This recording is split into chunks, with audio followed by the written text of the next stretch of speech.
Nagaaf jaalalli ardii jirtan maratti sinaa qaqqabu daawwattoota keenya odeessa wayitawaa yeroo kanaaf siniif qindeeffannee qabannee dhiyaanneerra hamma xumura qophii keenyaatti nu wajjin tura. Yeroo jalqabaaf gara chaanaalii keenyaatti kan dabalamtan subscribe gochuun mallattoo beelii sana fuulduratti sinii dhufu ala tokko gadi tuquun ol kan jetturraa kaadha like share commentis godha.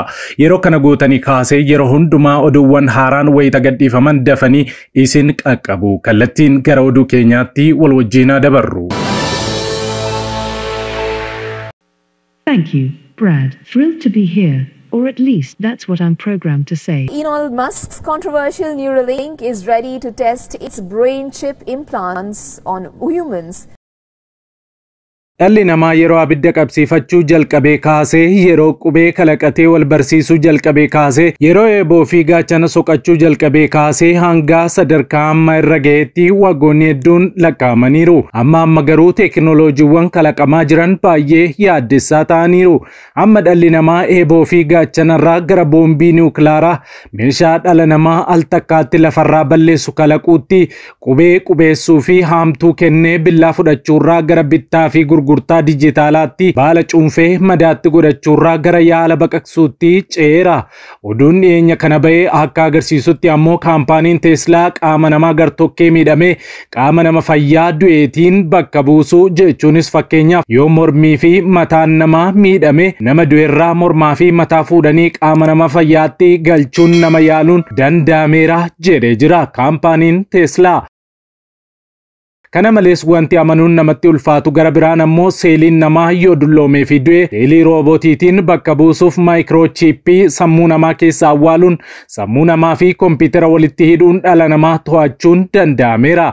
Manneen amantaa keessattis roobootiin sagantaa akka dursuu danda'u gochuu fi sagantaa akka geggeessuu kaampaaniiwwan gurguddoo hedduu keessattis roobootiin bakka namaa bu'ee waa oomishuu fi waa gurguruu akka danda'u gochuun jalqabameera.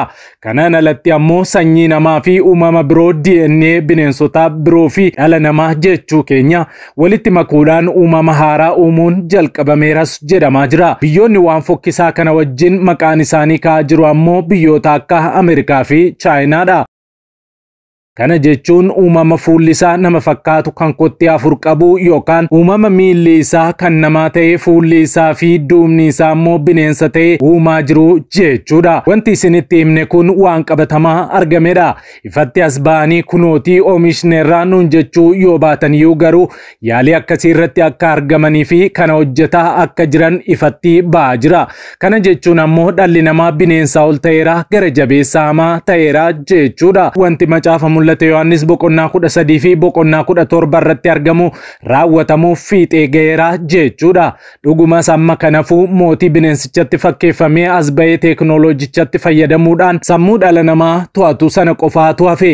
Amma immoo BBC'n teekinooloojiin addunyaa kanaa sadarkaa hamaa fi sodaachisaarra ga'eera jechuudhaan gabaasaa jira. Mee haala kamiin AI'n dhala namaatiif balaa akka ta'e BBC'n gabaasa isiniif qindeesseera.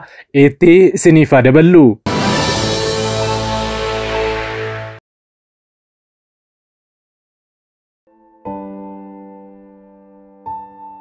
Video kana like gochuudhaan jalqabaa. Akkuma mata duree irratti isiniif kaafne guddina teekinooloojii keessatti dhimmoota akkaan beekamaa dhufan keessaa tokko waan teekinooloojiikaal singularity jedhamu yookaan the singularity jedhamudha. Yaanni the singularity qabxii yaadrimeedhaan jirudha. Qabxiin kunis teekinooloojiin to'annaan ala ta'ee duubatti deebisuun sadarkaa hin danda'amnerraa yoo ga'u haala jiru hubachiisa. Qarooma ilmaan namaa keessatti haalli kun haala tilmaamuun hin danda'amne akka ta'es ni ibsa. Hubannoon namtolchee yookaan kan afaan Ingiliffaatiin AI yookaan Artificial Intelligence jedhamu qabxii hubannoo namtolchee caaluurra ga'uu danda'as jedhamaa jira. Ilmaan namaa hubannoo namtolchee ofiin hojjetaniin nyaatamanii qaroominni namaa gaaffii keessa galus danda'a sodaan jedhu uumameera. Gaaffiileen kunneen damee teekinooloojii irra darbee ijoo dubbii hawaasaa fi siyaasaa ta'aniiru. Dhimma singulaaritii irratti ibsaa akka nuuf kennaniif roobootiksii irratti PhD kan hojjetaa jiruu fi hundeessaa guuzoo teekinooloojiis kan ta'e Daani'el Geetaachoo dubbisneerra jedha BBC'n. Hubannoo namtolcheen sadarkaa singulaaritii irra ga'uun waan baay'ee ulfaataa ulfaataa ta'edha jedha Daani'el. Dandeettiin hubachuu xiinxaluu fi amala namootaarraa hubannoon namtolchee fuulduratti yoo dhufuuf jedhameetu maqaan kun kennameefis jedhu. Hubannoon namtolchee ChatGPT jedhamu kalaqoota yeroo dhiyoo asitti namoota dinqisiisan keessaa isa tokkodha. Manni marii Ameerikaa, Gamtaa Awurooppaa fi mootummoonni addunyaa biroon balaa hubannoo namtolcheen dhufuu malu ittisuuf seeraa fi dambii of eeggannoon baasaa jiru. Ogeessonni teeknooloojii hubannoon namtolchee bifa akkamii haa qabaatu waan jedhu irratti ejjennoo wal fakkaataa hin qabani. Ejjennoon isaanii garaagaraadha. Hubannoon namtolchee yookaan AI'n dandeettii hubachuu fi xiinxaluu namoota yoo darbee qabxiin sun singulaaritii jedhama. Singulaaritiin sadarkaa hubannoo namtolchee isa olaanaa jechuudhaan ibsa Daani'el. Fakkeenyaaf hubannoon namtolchee amma itti fayyadamaa jirru akka namaa ta'ee yookaan nama akka ta'ee yoo nu amansiise hubannoo keenyarra caaleera jechuudha. Gama biraan hubannoo namtolchee fi kan namaa gidduu garaagarummaan yeroo dhibuu jechuudha.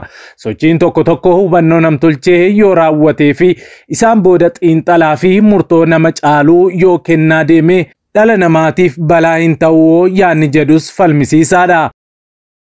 Nama hamma nutti fakkaatutti kalaqoota nu amansiisan argaa jirra. Sadarkaa singulaaritii irra ga'uu baannus karaan garuu garuma achii kan geessu fakkaata jedha ogeessi teeknooloojii Daani'el. Falmiin gama tokkoon jiru seexana iddoo rafee hadammaqsinuudha kan jedhu yoo ta'u, inni kaan ammoo guddinni teeknooloojii haala dhala namaa fayyaduun hojjechaa jira kan jedhu akka ta'e Daani'el hubachiisa.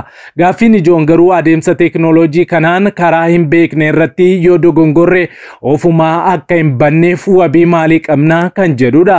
Daani'el itti dabalee ogeessonni teeknooloojii fi dhaabotiin humna namtolchee amma hubachaa kan jiran fakkaataa sodaachaas jiru jechuudhaan ibsa. Namoonni waan harka ofiin uuman akka to'atan yaadanilleen amma garuu waan mul'achaa jiru teeknooloojiin isa eegamuun caalaa adeemusaatis jedhu. Dhimmoota erga kalaqamanii booda ibsa itti dhaban kan ifatti dubbatanii fi hin dubbannes qabu.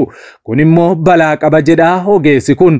Akka fakkeenyaatti haleellaa saayiberiitu ka'a. Namoonni qaawwa marsariitii irra jiru arguun odeeffannoo yookaan maallaqa fudhachuu akka danda'an gaafa hubatan waan uumamudha.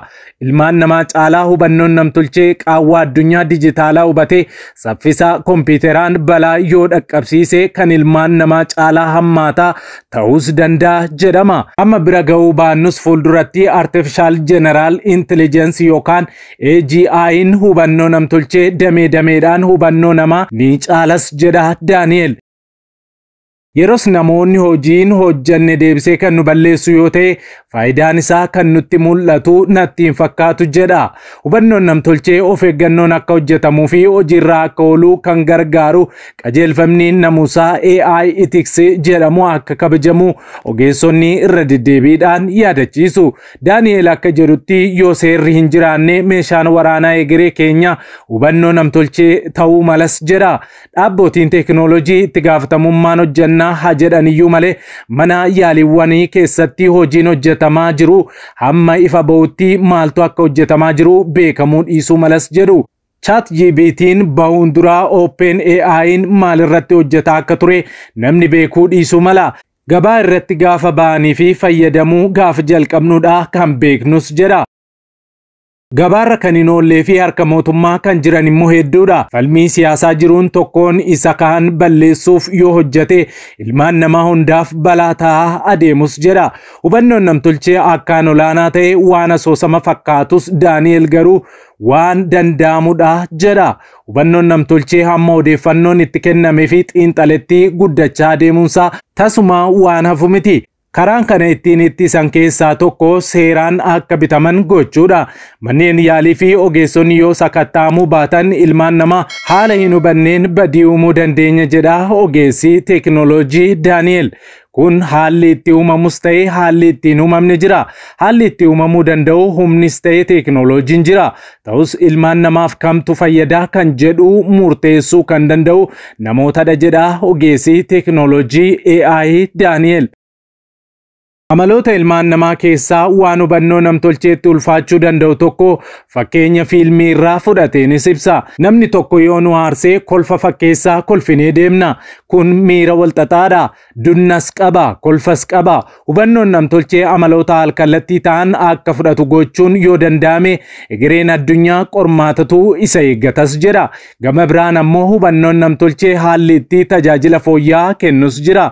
Fakkeenyaaf konkolaataawwan nama dhahanii deeman to'achuun ni danda'ama. Haala kanaan hubannoo namtolchee mattaafa'iin goomsuun waan hin danda'amneef fooyya'aa ta'a jedha ogeessi teekinooloojii Daani'el. Itoophiyaa dabalatee biyyoota Afrikaa guddataa jiran keessatti shoorrii hubannoon namtolchee qabu waan salphaa mitis jedha. Humna ardiin kun qabdu tilmaama keessa galchuun hubannoo namtolchee damee qonnaa, damee wallaansaa, damee geejjibaa, barnootaa fi dameewwan kaan irratti fayyadamuun fooyya'aa ta'us danda'a. Akka ogeessi kun jedhutti hubannoo namtolcheef mirgi kennamu eenyu hojjetee odeeffannoo akkamii fayyadamuun hojjete kan jedhu murtaa'a. Amma yoona sirna dimokiraasii fi abbaa irree argineerra. Hubannoon namtolchee akka sirna mootummaa tokkootti hamma humna ijaarratutti ga'uun akka danda'amu nutti mul'achuu dhiisuu malas jedha. Biyyooti hubannoo namtolcheen caalanii argamuuf fiigicha keessa kan galan garuu kanaafi sirna ilmaan namaa bitamanii fiituu dhufaa jira waan jedhus fakkaataa jedha. Hubannoo namtolchee fayyadamuun akka jirutti ta'ee kan miidhuu danda'u otoo hin beekin dhufaa jira taanaan to'annoon seeraa akka jiraatuuf gorsuun barbaachisaadha. Nutis haala amma jirruun hubannoo namtolchee maal akka hojjetu tilmaamuu hin dandeenyu.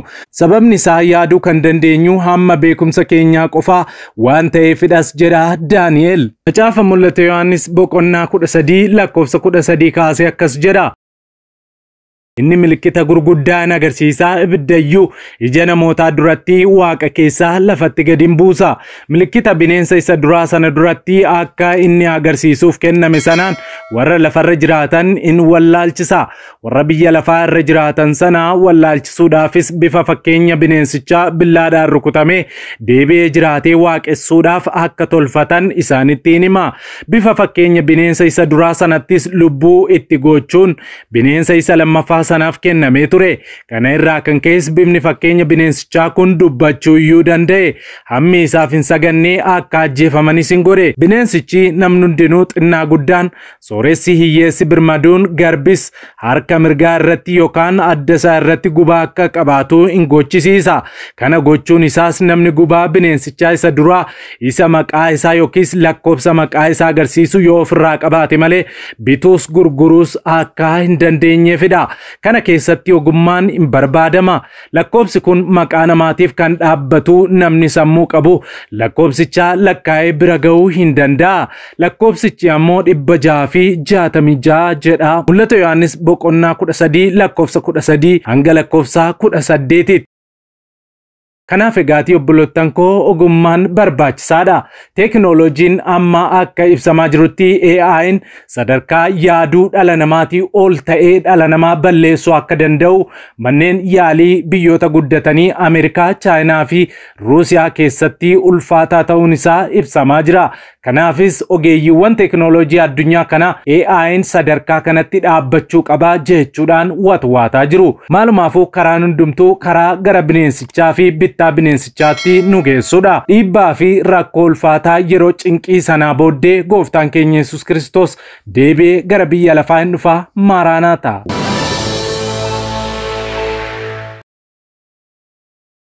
Egaan daawwattoota keenya qophiin yeroo kanaaf qabannee dhiyaannee kanneen hanga ammaatti daawwattanidha. Qophii keenya walakkaatti kan nutti dabalamtan chaanaalii keenya subscribe, like gochuu hin dagatina. Sa'aatotaan booda hanga walitti deebinutti nagaan tura.